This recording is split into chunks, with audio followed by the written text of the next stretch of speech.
ఉంటాము. కాకపోతే మన రెసిస్టెన్స్ బట్టి ఆ డిసీజ్ బయటపడే ఏజ్ సిచ్యువేషన్స్ డిఫరెంట్గా ఉండొచ్చు.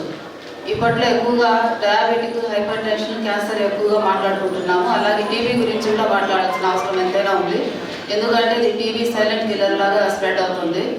సో ప్రతి ఒక్కరు కోమార్బిడిటీస్ అంటే డయాబెటీస్ ఉన్నవాళ్ళు ఒక్కరోజు అయితే కూడా తప్పనిసరిగా గడ్డ పరీక్ష, స్పుటం టెస్ట్ అనేది నియర్ బై హాస్పిటల్కి వెళ్ళి చేయాల్సిన అవసరం ఉంది.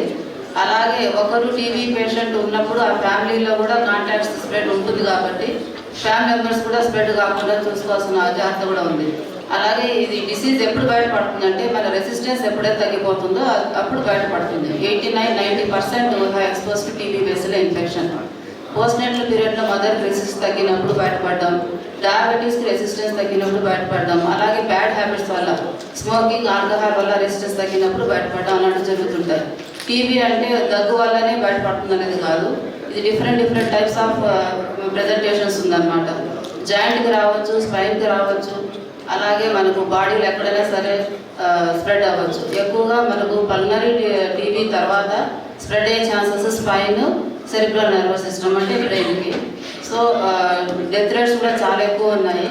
అలాగే మనం చేసిన సర్వే బట్టి తీసుకుంటే మన డిస్టిక్లో టీబీ ముక్త పంచాయత్స్ 23-24కి 9 గుర్తించాము. అలాగే 24-25కి 20 టీబీ ముక్త పంచాయత్స్ గుర్తించాము. అంటే 1 ఇయర్కి మనం సర్వే చేసినప్పుడు ఆ పంచాయత్లో ఒక్క టీబీ కేసు కూడా రాకపోతే we have declare it as a TB ముక్త పంచాయత్ అని. అది సెకండ్ ఇయర్ కూడా కంటిన్యూ అయితే ఫస్ట్ ఓన్లీ 1 ఇయర్ అయితే దాన్ని బ్రాంచ్ మెడల్గా డిక్లేర్ చేస్తాము. 2 ఇయర్స్ కూడా టీబీ కేసెస్ రాకపోతే సిల్వర్ మెడల్, 3 ఇయర్స్ కూడా రాకపోతే గోల్డ్ మెడల్గా డిక్లేర్ చేస్తాము. అలాగా మన డిస్టిక్లో 29 పంచాయత్స్ని ఐడెంటిఫై చేస్తాము. సో ఇది నిషే పోషన్ కూడా మనము అంటే ఆ టీబీ పేషెంట్ యొక్క రెసిస్టెన్స్ పెంచడానికి మనము పేషెంట్ కావాల్సిన పోషక పదార్థాలు కూడా అందించే ప్రోగ్రామ్గా ఈ టీబీ ప్రోగ్రామ్ యాక్టివిటీ కింద తీసుకుంటున్నాము. సో మన టీబీ ఆఫీసర్ కూడా కొన్ని హెయిర్, నెయిల్ అంటే బ్లడ్ సప్లై లేని పార్ట్స్ తప్ప మిగతా